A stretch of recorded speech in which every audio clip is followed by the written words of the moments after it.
शक्ति राष्ट्रहरूको प्रतिस्पर्धाका कारण नेपाल सामु कूटनीतिक चुनौती बढ्दो, सन्तुलित कूटनीति अवलम्बन गर्न नयाँ सरकारलाई विज्ञहरूको सुझाव।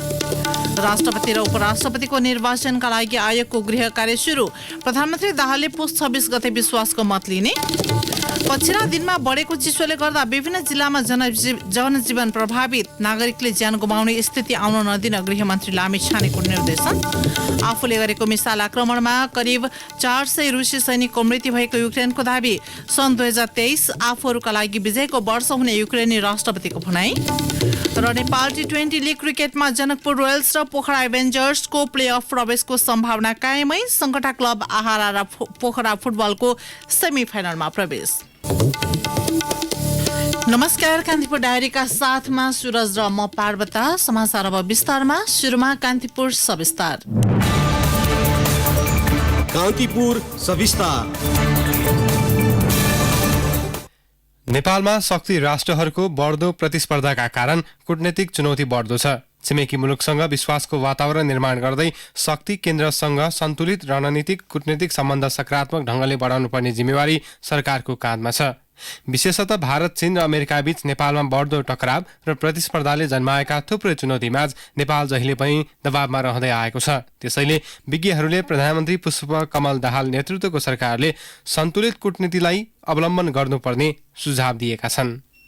गत वर्षको नोभेम्बर महिनामा चीनको सरकारी मुखपत्र ग्लोबल टाइम्सले नेपाली कांग्रेसलाई प्रो इन्डियन पार्टीको ट्याग नै लगायो। अहिले नयाँ सरकार बनेपछि भारतले अप्रत्यक्ष ढंगले प्रो चाइना समर्थकको आरोप लगाउँदै आएको छ। यद्यपि सो आरोपप्रति प्रधानमन्त्री पुष्पकमल दाहालले प्रतिवाद गर्नु भएको छ। पछिल्लो पटक प्रधानमन्त्रीमा निर्वाचित भएको केही घण्टामै दाहालले भारतीय टेलिभिजनसँग गरेको संवादमा भन्नुभयो, नेपाल की राजनीति जिस तरीके से आगे बढ़ रही है, अब यहाँ कोई pro China, pro India, pro American की बात नहीं है। प्रो नेपाल वाला लाइन पे जाना चाहता हूँ। हम सबके साथ मिलके काम करेंगे और हम ये व्यवहार में साबित करके दिखाएंगे। दाहालले दिएको पछिल्लो स्पष्टीकरणको सबैले प्रशंसा गरेका छन्। तर के दाहालले कूटनीतिक रूपमा उठेको यति ठूलो आरोपलाई मिथ्या साबित गर्न सक्नुहोला? यो उहाँको लागि अर्को चुनौती हो। भारत, चीन र चीन अमेरिका बीचको बढ्दो तनावको बाछिट्टा लामै समयदेखिको हो। पछिल्लो पटक फेरि त्यही बाछिट्टाले हानेको छ, बेल्ट एन्ड रोड इनिसिएटिभ अर्थात BRI को रूपमा। जानकारहरूका अनुसार तत्कालीन नेकपा सरकारको समयमा BRI का परियोजनाहरू अगाडि बढ्ने चीनको अपेक्षा थियो, तर केपी शर्मा ओलीले त्यसमा इच्छा शक्ति नदेखाएको चीनको बुझाइरह्यो। सन् 2017 मा दाहाल प्रधानमन्त्री हुँदा नै BRI फ्रेमवर्कमा हस्ताक्षर भएको थियो। अहिले नेकपासँगको गठबन्धन भएकोले यो परियोजना कसरी अघि बढ्छ भन्ने चासो पनि छ। यसबीचमा दूतावासले पोखरा अन्तर्राष्ट्रिय विमानस्थललाई BRI अन्तर्गतको भन्ने दाबी गरेपछि संशय पैदा भएको छ। नेपाली अधिकारीको होइन भन्ने दाबीका बीच चीनको हो भन्ने दाबीलाई कसरी बुझ्ने? अर्को प्रश्न त्यहाँ पनि तेर्सिएको छ। अमेरिकाले पनि इन्डो पेसिफिक मार्फत भन्दै नेपालप्रति देखाइरहेको सदाशयतालाई जानकारहरू लुप्त स्वार्थको संज्ञा दिन्छन्। नेपाल चीन मामिला विज्ञ डाक्टर रूपक सापकोटा नेपालको आफ्नै कमजोरीको फाइदा शक्ति केन्द्रले उठाउँदै आएको तर्क गर्नुहुन्छ।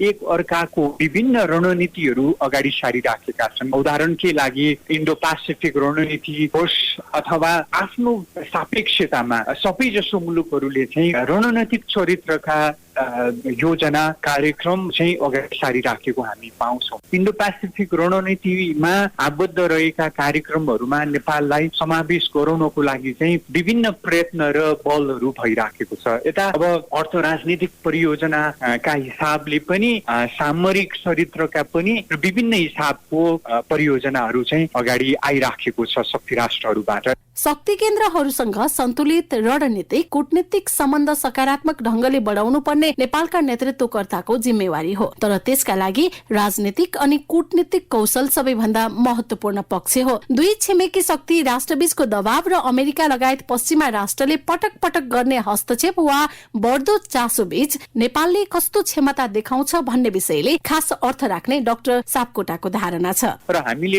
अग्नाल्दै आइराखेको असंलग्न परास्त नीतिका कारणले गर्दाखेरि पनि हामी त्यो प्रकारको रणनीति कार्यक्रमहरूमा चाहिँ सहभागी हुन सक्दैनौँ भनेर स्पष्टसँग भन्न सक्नुपर्छ। एकदमै मित्रवत सम्बन्ध राखेर चाहिँ अगाडि बढ्न चाहन्छौँ। त्यसको लागि आवश्यक पर्ने अन्तर्राष्ट्रिय सहकार्य, अन्तर्राष्ट्रिय पुँजी, बल्दा विश्वव्यापी जल्दा बल्दा मुद्दाहरूमा हामी हार्दिकतापूर्वक सहकार्य सम्बन्ध राख्न चाहन्छौँ भन्ने कुरा चाहिँ राख्नुपर्छ। अमेरिकी इन्डो पेसिफिक रणनीति चीनको BRI र पछिल्ला केही समय यता चीनले दक्षिण एसियामा अगाडि बढाएका नयाँ योजना र संयन्त्रको बारेमा ठोस र स्पष्ट धारणा तयार पार्ने चुनौती पनि सरकार सामु छ। परराष्ट्रविद डाक्टर जनार्दन आचार्यका अनुसार नेपाल सामु थुप्रै चुनौती रहेकाले आफ्नो प्राथमिकता र निर्णयमा प्रभावित नभइकन अडान लिन सक्नु र सन्तुलित सम्बन्ध निर्माण गर्नु अहिलेको ठूलो आवश्यकता हो। फरेन पोलिसी र डिप्लोमेसीमा जुन किसिमको एउटा गिरावटको सुरुवात हो त्यसैको यो पराकाष्ठा हो भनेर मैले बुझेको छु। तपाईँ एकपल्ट हेप्पिनु हो भनेदेखि जहाँ पनि हेप्पिन्छ, तर तपाईँ अडिनु पर्ने ठाउँ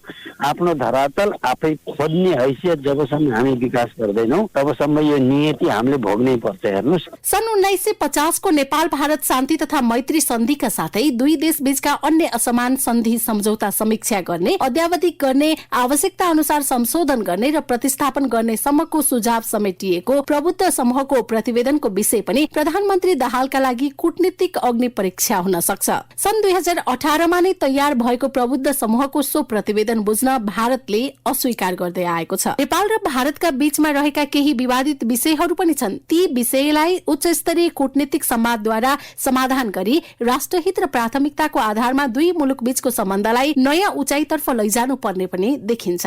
तर यी सबै विषयमा सफलता प्राप्त गर्नका लागि सबैभन्दा पहिले उच्च राजनीतिक र प्रशासनिक तहमा विश्वासको वातावरण बनाउनु पर्नेछ। अमेरिका र उसको प्रतिद्वन्दी चीन बीचको कटुता अनि भारत र चीन बीच सीमा क्षेत्रमा देखिएका तनाव जस्ता अन्तर्राष्ट्रिय परिस्थितिमा नेपालले असंलग्नताको प्रयोग निरन्तर गर्दै जानुपर्ने जानकारहरू बताउँछन्। नेपालले दुई छिमेकी सहित अमेरिका र अन्य शक्ति राष्ट्रसँग स्पष्ट र सन्तुलित रूपमा आफ्नो धारणा राख्न सक्नुपर्ने कूटनीतिक मामिला जानकार चन्द्रदेव भट्ट बताउनुहुन्छ। हामीलाई कस्तो किसिमको सहयोग चाहिने हो, कस्तो विकास चाहिने हो, कस्तो किसिमको इन्फ्रास्ट्रक्चर चाहिने हो, त्यो नितान्त त्यसमाथिको निर्णय गर्ने अधिकार नेपालको हो। तर हामीले त्यही अनुसारले चाहिँ मेसेज चाहिँ कन्भे चाइनालाई पनि गर्नुपर्छ, भारतलाई पनि गर्नुपर्छ र अरू शक्ति राष्ट्रहरूलाई पनि गर्नुपर्छ। विगतको कार्य अनुभवका आधारमा यी चुनौतीहरूलाई बेलैमा पहिल्याएर त्यसलाई सम्बोधन गर्न नसक्ने हो भने विभिन्न अन्तर्राष्ट्रिय मुद्दामा अनिर्णयको बन्दी बन्नुका साथै ठूला परियोजना गुमाउनु पर्ने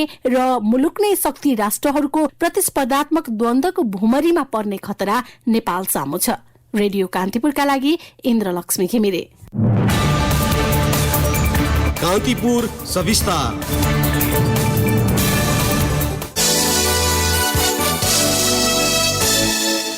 निर्वाचन आयोगले राष्ट्रपति र उपराष्ट्रपतिको निर्वाचनका लागि गृह कार्य सुरु गरेको छ। आयोगले प्रधानमन्त्री पुष्पकमल दाहालसँग राष्ट्रपति, उपराष्ट्रपति र रिक्त रहेको राष्ट्रिय सभा सदस्यको निर्वाचन लगायतबारे आज परामर्श गरेको छ। सो क्रममा आयोगका प्रमुख निर्वाचन आयुक्त दिनेश कुमार थपलिया लगायत आयुक्तले निर्वाचन आयोगको काम कारबाही र निर्वाचन प्रक्रियाबारे जानकारी गराउनु भएको थियो। वर्तमान राष्ट्रपतिको पदावधि आगामी फागुन 28 गतेसम्म मात्र हुने भएकाले सो अगाडि नै राष्ट्रपति पदको निर्वाचन र राष्ट्रपतिको निर्वाचन भएको 15 दिनभित्र उपराष्ट्रपति पदको निर्वाचन सम्पन्न गराउनु पर्ने अवस्था छ। उपराष्ट्रपतिको पदावधि आगामी चैत 9 गते सकिनेछ। आयोगले राष्ट्र प्रमुख रिक्त नरहने गरी निर्वाचनको लागि गृह कार्य थालेको आयोगका प्रवक्ता शालिग्राम शर्मा पौडेलले जानकारी दिनुभयो। अब आयोगले आयोग, दल, सरकार होइन अनि कानुन विज्ञहरूसँग सरसल्लाह गरेर उपयुक्त निकास निकाल्छ। आयोगले निर्वाचनको मिति, राष्ट्रपति र उपराष्ट्रपतिको निर्वाचनको मिति आयोगले तोक्ने व्यवस्था छ सरकारको परामर्शमा होइन। त्यो हुनाले अब आज पहिलो चरणको परामर्श मात्रै भएको छ। हामीलाई समयको कुनै त्यस्तो अप्ठ्यारो छैन। ठुलो यो धेरै ठुलो निर्वाचन, धेरै व्यवस्थापन गर्नुपर्ने विषय पनि केही छैन। यता राष्ट्रिय सभा सदस्य निर्वाचन ऐन 2075 को दफा 61 मा कुनै सदस्यको पदावधि 6 महिना भन्दा बढी कायम रहँदै कुनै कारणले पद रिक्त भएमा बाँकी अवधिका लागि रिक्त भएको मितिले 35 दिनभित्र नेपाल सरकारले तोकेको मितिमा आयोगले उपनिर्वाचन गराउनु पर्ने व्यवस्था छ। सो बमोजिम मिति तोक्न आयोगले सरकारलाई लिखित परामर्श दिने व्यवस्था अनुसार आगामी माघ 25 गते बुधबार राष्ट्रिय सभा सदस्यको उपनिर्वाचन गर्ने गरी निर्वाचनको मिति तोक्न परामर्श दिएको आयोगका प्रवक्ता पौडेलले जानकारी दिनुभयो। यसैगरी आयोगले तयार गरेको निर्वाचनसँग सम्बन्धित एकीकृत निर्वाचन कानूनको मस्यौदा सरकार मार्फत संघीय संसदको पहिलो अधिवेशनमा पेश गर्ने तयारीमा आयोग जुटेको उहाँले जानकारी दिनुभयो। प्रधानमन्त्री पुष्पकमल दाहालले पुस 26 गते प्रतिनिधि सभामा विश्वासको मत लिने हुनुभएको छ। प्रतिनिधि सभाको पहिलो बैठक 25 गते बस्दैछ। प्रधानमन्त्री दाहालले संसदका महासचिवलाई सम्बोधन गर्दै विश्वासको मत लिने प्रयोजनका लागि व्यवस्था मिलाइदिन अनुरोध गर्नुभएको हो। उहाँले 26 गतेको बैठकमा विश्वासको मत लिने कार्यसूची राखिदिन महासचिवलाई आग्रह गर्नुभएको छ। प्रधानमन्त्री दाहालले पुस 11 गते शपथ लिनुभएको थियो। विश्वासको मत पाएपछि मात्रै उहाँले मन्त्रीमण्डल विस्तार गर्ने बताउँदै आउनु भएको छ। कान्तिपुर डायरीमा अब ब्रेकको पालो। पछिल्लो केही दिन यता बढ्दो चिसोका कारण विभिन्न जिल्लामा जनजीवन प्रभावित भएको छ। चिसोकै कारण कुनै नागरिकले ज्यान गुमाउने स्थिति आउन नदिने गरी काम गर्न उपप्रधान एवं गृहमन्त्री रवि लामी छानेले प्रमुख जिल्ला अधिकारीहरूलाई निर्देशन दिनुभएको छ। जाडोमा तराईका शीतलहर र उच्च हिमाली जिल्लामा हिमपातका कारण हुने जोखिम न्यूनीकरण गर्न तयारी अवस्थामा जुट्न गृहमन्त्री लामी छानेले निर्देशन दिनुभएको हो। गृह मन्त्रालयमा मन्त्री लामी छानेले भर्चुअल सम्बोधन गर्दै विपद व्यवस्थापनको तयारीमा लाग्न आवश्यक समन्वय तथा व्यवस्थापनमा मन्त्रालयले पहल गर्ने बताउनुभयो।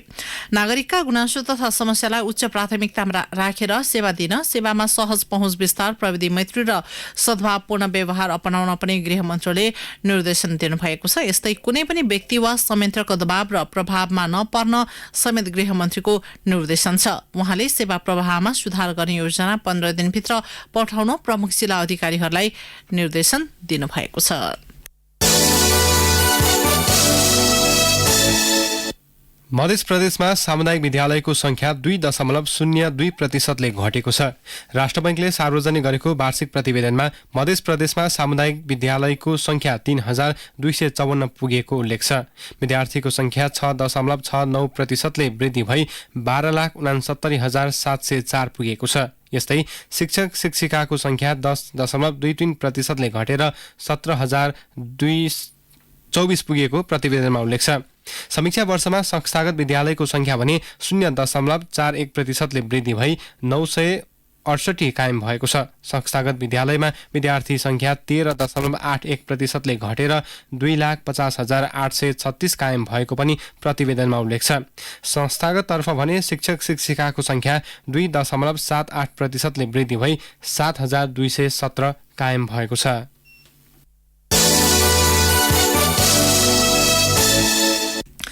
लुम्बिनी प्रदेश सभाको दोस्रो कार्यकाल सुरुवातसँगै पहिलो दिन 2वटा बैठक बसेका छन्। अधिवेशनको पहिलो बैठकमा आज प्रदेश सभाको बैठक आह्वान सम्बन्धी प्रदेश प्रमुख अमित शेरचनले पठाएको पत्रको जानकारी गराइएको थियो। बैठकमा प्रदेश प्रमुख शेरचनले सरकारले राजधानी व्यवस्थापन गरेदेखि विपन्न र असहाय जनताका लागि दिने उपचार खर्च र राहतका विषय उल्लेख गर्दै अबको अधिवेशन पनि त्यही गतिमा अघि बढ्ने विश्वास व्यक्त गर्नुभयो। दोस्रो बैठकले लुम्बिनी प्रदेश सभा नियमावली 2079 पारित गरेको छ। बैठकमा प्रदेश सभामा निर्वाचित भएका दलका सांसदले शुभकामना व्यक्त गर्दै अबको 5 वर्षको कार्यकाल पनि उत्कृष्ट बनाउनका लागि सबैको सहकार्य आवश्यक रहेको बताएका थिए। गण्डकी प्रदेश सभाको बैठकमा 2वटा अध्यादेश टेबल भएका छन्। कानून संचार तथा प्रदेश सभा मामिला मन्त्री बिन्दु कुमार थापाले गण्डकी प्रदेशको निजामती सेवाको गठन, सञ्चालन र सेवाका शर्त सम्बन्धमा व्यवस्था गर्न बनेको अध्यादेश 2079 र स्थानीय सेवाको गठन, सञ्चालन र सेवाका शर्त सम्बन्धमा व्यवस्था गर्न बनेको अध्यादेश टेबल गर्नुभएको हो। प्रदेश सभाको अर्को बैठक पुस 29 गतेका लागि बोलाइएको छ। यसैबीच बागमती प्रदेश सभाको दोस्रो कार्यकालको अधिवेशन सुरु भएको छ। पहिलो बैठकले सभामुख र उपसभामुख चयनको मिति तोक्नुका साथै 5वटा अध्यादेश टेबल भएको छ। बैठकले प्रदेशका सभामुख र उपसभामुखको चयनका लागि पुस 29 गते शुक्रबार बिहान 11 बजे निर्वाचन गर्ने कार्यतालिका सार्वजनिक गरेको छ। प्रदेश सभाको दोस्रो बैठक पुस 29 गते शुक्रबार बिहान 11 बजे बस्ने गरी स्थगित भएको छ।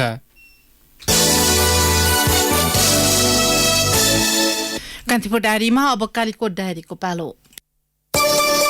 कालीकोट डायरीमा तुलाराम पाण्डेको नमस्कार। कालीकोटका सबै स्थानीय तह निमित्तको भरमा सञ्चालन भइरहेका छन्। जिल्ला समन्वय समिति सहितका 3वटा नगरपालिका र 6 गाउँपालिका रहेको कालीकोटमा कुनै पनि स्थानीय तहमा दरबन्दी अनुसारका प्रमुख छैनन्। यहाँको जिल्ला समन्वय समिति र 3वटा नगरपालिकामा उपसचिव तहको कार्यालय प्रमुख हुने व्यवस्था कानूनमा भए पनि अधिकृत र नायब सुब्बा तहका कर्मचारी प्रमुख छन्। खाडाचक्र, राजकोट र तिलागुफा नगरपालिकामा अधिकृत तहका कर्मचारी नै 2 वर्षदेखि निमित्त प्रमुख प्रशासकीय अधिकृतको रूपमा कार्यरत छन्। शुभकाली नगरपालिका गाउँपालिकामा प्रमुख प्रशासकीय अधिकृत र लेखापाल दुवै छैनन्। दुर्गममा कर्मचारी आउन नमान्ने र आएका पनि घर पाएक सरुवा मिलाएर गएकाले निमित्तको भरमा कार्यालय सञ्चालन भइरहेको रजिया रामरी शर्माले बताउनुभयो।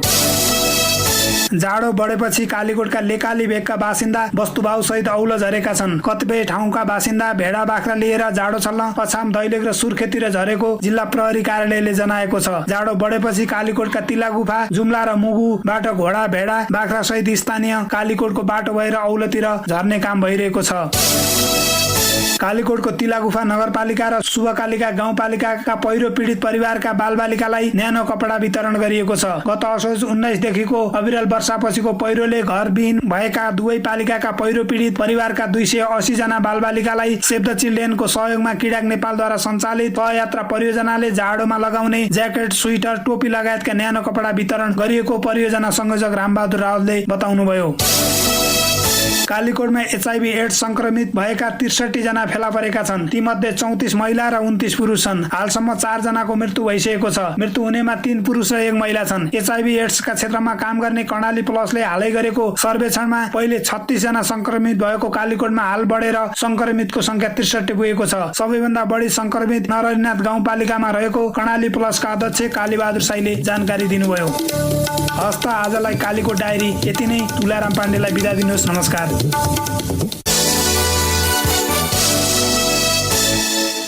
एकीकृत समाजवादी पार्टीले जनता समाजवादी पार्टीसँग वाम एकताका लागि छलफल अघि बढाउने भएको छ। आज बसेको पोलिट ब्युरो बैठकमा अधिकांश नेताहरूले एउटै विचार मिल्ने समूहसँग एकता महत्त्वपूर्ण हुने सुझाव दिएका थिए। सो पार्टीका उपमहासचिव गंगालाल तुलाधरले तत्कालीन अवस्थामा एउटै विचार समूहका पार्टीसँग एकताका लागि आवश्यक पहल गर्ने सुझाव आएको बताउनुभयो। पार्टी एकताको कुरा र मोर्चाको कुरा दुई फरक फरक ढंगले आएका छन्। त्यहाँ आउँदाखेरि पार्टी एकताको बारेमा त अहिले सोच्न पनि सकिन्न, त्यतातिर नजाउँ। तर मोर्चा बनाएर विचार सिद्धान्त नीति दृष्टिकोणमा केही समानता हुनेहरूको हकमा जस्तो जसपाकै कुराकानी गर्दा उहाँहरूलाई पनि लिएर एउटा चाहिँ मोर्चा बनाएर चाहिँ जान सकिन्छ भन्ने टाइपको त्यस्तो पनि सुझाव आएको छ हो। एकीकृत समाजवादीले सरकारमा जाने विषयमा कुनै पक्षबाट प्रस्ताव नआएकाले सरकारमा जाने अवस्था आए शर्त सहित अघि बढ्ने निर्णय गरेको छ। वर्तमान सरकारलाई आफूहरूको सद्भाव रहे पनि सम्मानजनक स्थान प्राप्त हुने अवस्थामा मात्र सरकारलाई समर्थन दिने बारे छलफल भएको उहाँको भनाइ थियो। अहिलेको सत्ता गठबन्धनको रवैया कस्तो रहन्छ, स्वयं प्रचण्डजीले कसरी हामीसँग चाहिँ नि आफ्ना प्रस्तावहरू ल्याउनुहुन्छ, त्यसका आधारमा चाहिँ सरकारमा जाने या नजाने कुराहरू चाहिँ नजानु नै बेस हुन्छ होला। नजाँदाखेरि पनि सरकारको समर्थन गर्नु चाहिँ उपयुक्त हुन्छ। तर सरकारमा जाने हो भनेदेखि चाहिँ हाम्रा केही शर्तहरू हामीले राख्नुपर्छ। हाम्रो सम्मानजनक व्यवहार हुनुपर्दछ। यसो भनिरहँदाखेरि अब पदीय भागवण्डादेखि लिएर अनेकौं कुराहरू हुन सक्छन्। यी जम्मै खालको कुरामा हाम्रो हैसियत अनुसारको हामीलाई पनि त्यस अनुसारको इज्जत राख्ने गरिकन गर्छ भनेर भने त्यस्तो अवस्थामा सरकारमा जान्नु भनेर बस्नु उपयुक्त हुँदैन भन्ने नै भयो। यसैबीच अध्यक्ष माधव कुमार नेपालले यथास्थितिमा 7 दलीय गठबन्धनमा सामेल हुन नसक्ने बताउनु भएको छ। पोलिट ब्युरो बैठकमा अध्यक्ष नेपालले राष्ट्र र जनताको हितलाई केन्द्रबिन्दुमा राखेर पार्टी अघि बढ्न सक्षम भएकाले कुनै दलसँग सहकार्य आवश्यक नरहेको बताउनुभयो। कान्तिपुर डायरीमा पुनः ब्रेकको पालो। अब आर्थिक प्रसंग। वैदेशिक रोजगारीमा जाने मध्ये सबैभन्दा धेरै धनुषाबाट जाने गरेको सरकारी तथ्याङ्कले देखाएको छ। नेपाल राष्ट्र बैंकले सार्वजनिक गरेको मध्य प्रदेशको वार्षिक प्रतिवेदनमा मध्य प्रदेशबाट ठूलो संख्यामा श्रमिकहरू विदेश जाने गरेको पाइएको छ। देशभरबाट विदेश गएका मध्ये 26.90% मध्य प्रदेशका छन्। वैदेशिक रोजगारीका लागि मुलुकभरबाट 6,30,090 जनाले श्रम स्वीकृति लिएका छन्। सो संख्याबाट 1,70,521 श्रमिकले मध्य प्रदेशबाट मात्रै श्रम स्वीकृति लिएको तथ्याङ्कमा उल्लेख छ। यस्तै धनुषाबाट सबैभन्दा बढी 41,293 श्रमिक रोजगारीका लागि श्रम शक्ति पठाउने जिल्ला रहेको प्रतिवेदनमा उल्लेख छ। मध्य प्रदेशको पर्साबाट सबैभन्दा कम 5,695 जनाले एक वर्षमा श्रम स्वीकृति लिएका छन्। स्थानीय सरकारले विदेशमा मौसमी रोजगारमा निशुल्क कामदार पठाउने पठाउन पाउने भएको छ। संघीय मामिला तथा सामान्य प्रशासन मन्त्रालयले मौसमी कामदार व्यवस्थापन निर्देशिका 2079 जारी गर्दै स्थानीय सरकारले मौसमी रोजगारमा कामदार पठाउँदा शुल्क नलाग्ने उल्लेख गरेको छ। मौसमी रोजगार अवधि कम्तीमा 3 महिना र बढीमा 1 वर्षको हुने निर्देशिकामा उल्लेख छ। स्थानीय तहले मौसमी रोजगारका लागि सार्वजनिक सूचना प्रकाशन गर्नुपर्नेछ। रोजगारमा जान चाहने व्यक्तिलाई जातीय, लैङ्गिक र उमेर हेरेर छनौट गर्नुपर्नेछ। माग गरिएको संख्या बाहेक बढीमा 10% संख्यालाई वैकल्पिक सूचीमा राख्नुपर्नेछ। वैदेशिक रोजगारीमा जाने व्यक्तिले कम्तीमा 2 दिन अभिमुखीकरण तालिम, बीमा, स्वास्थ्य परीक्षण र कल्याणकारी कोषमा रकम जम्मा गर्नुपर्ने निर्देशिकामा उल्लेख छ।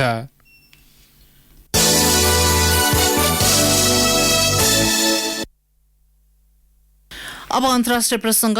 युक्रेनले डोनेस्क क्षेत्रमा गरेको मिसाइल आक्रमणमा करिब 400 रुसी सैनिकको मृत्यु भएको दावी गरेको छ। रुसी सेना तैनात भएको माकिकका सहरको एउटा भवनलाई निशाना बनाएर गरिएको क्षेपास्त्र आक्रमणमा परि सो संख्यामा हताहती भएको युक्रेनी अधिकारीलाई उद्धृत गर्दै बीबीसीले जनाएको छ। रुस समर्थक अधिकारीहरूले हताहत भएको स्वीकार गरेका छन्। रुसले कब्जामा राखेको डोनेस्कका केही भागहरूमा युक्रेनले अमेरिकाले उपलब्ध गराएको मिसाइल प्रहार गरेको रुस समर्थित अधिकारीहरूले बताएका छन्।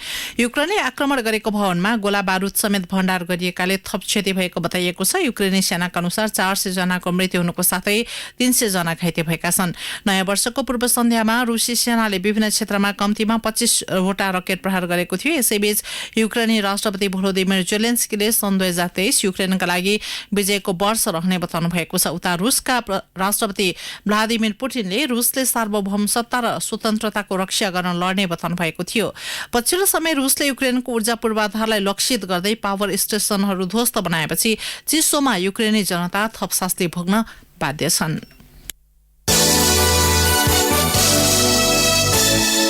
भारत प्रशासित कश्मीरमा 24 घण्टाको अवधिमा एउटै क्षेत्रमा 5 सर्वसाधारण मारिएपछि स्थिति तनावग्रस्त बनेको छ। राजौरी जिल्लाको 3 घरमा आतंककारी समूहले गोली चलाउँदा 4 जनाको मृत्यु भएको बीबीसीले उल्लेख गरेको छ। यस्तै 9 जना घाइते भएका छन्। सोही घर नजिकै बम विस्फोट हुँदा 1 बालकको मृत्यु भएको छ भने 4 जना घाइते भएका छन्। विस्फोटको कारण खुल्न सकेको छैन। प्रहरीका उच्च अधिकारीले घटनाको अनुसन्धान सुरु गरेका छन्। स्थानीय प्रशासनको सुरक्षा व्यवस्था कमजोरीका कारण सो घटना भएको स्थानीयले आरोप लगाएका छन्। कश्मीरको हिमाली भागलाई लिएर भारत र पाकिस्तानले दाबी गर्दै आएका छन्। 3 दशक यता सो क्षेत्रमा भारतको शासन विरुद्ध सशस्त्र विद्रोह गरिरहेको छ, जसमा हजारौंले ज्यान गुमाइसकेका छन्।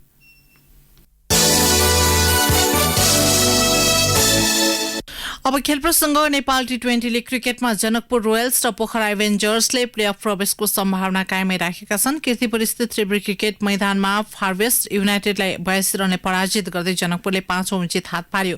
162 रनको लक्ष्य पछ्याएको जनकपुर 15.1 ओभरमा अल आउट हुँदै 79 रनमा समेटियो। त्यसअघि पहिले ब्याटिङमा उत्रेको जनकपुरले निर्धारित ओभरमा 7 विकेट गुमाउँदै 161 रन बनाएको थियो। जनकपुर 7 खेलबाट 10 अङ्कसहित अङ्क तालिकाको दोस्रो स्थानमा छ। 6 खेल खेलेको फारवेस्ट 2 अङ्कका साथ तालिकाको पछाडमा छ। यसैगरी आज भएको अर्को खेलमा पोखरा एभेन्जर्सले काठमाडौँ नाइट्सलाई 5 विकेटले पराजित गर्दै तेस्रो जित निकालेको छ। 165 रनको लक्ष्य पोखराले 19.4 ओभरमा 5 विकेट गुमाउँदै पूरा गर्यो। त्यसअघि पहिले ब्याटिङ गरेको काठमाडौँले निर्धारित ओभरमा 4 विकेट गुमाउँदै 164 रन बनाएको थियो। 8 खेल खेलेको पोखरा 6 अङ्कसहित अङ्क तालिकाको चौथो स्थानमा छ। हारका बावजुद काठमाडौँ समान अङ्कसहित तेस्रो स्थानमा छ। काठमाडौँको सङ्कटा क्लब आहारा पोखरा गोल्ड कप फुटबलको सेमिफाइनलमा प्रवेश गरेको छ। पोखरा रङ्गशालामा आज भएको क्वार्टर फाइनलमा विभागीय टोली त्रिभुवन आर्मी क्लबलाई 3-1 गोल अन्तरले पराजित गर्दै सङ्कटा सेमिफाइनल प्रवेश गरेको हो। सङ्कटाको जितमा विदेशी खेलाडी स्टेफन बिनोइङ र मेसुके ओलो उमो र सुरजजु ठकुरीले 1-1 गोल गरे। आर्मीका लागि एक मात्र गोल नवयुग श्रेष्ठले पेनल्टी मार्फत गरे। सङ्कटाले सेमिफाइनलमा अर्को विभागीय टोली एपीएफको सामना गर्नेछ।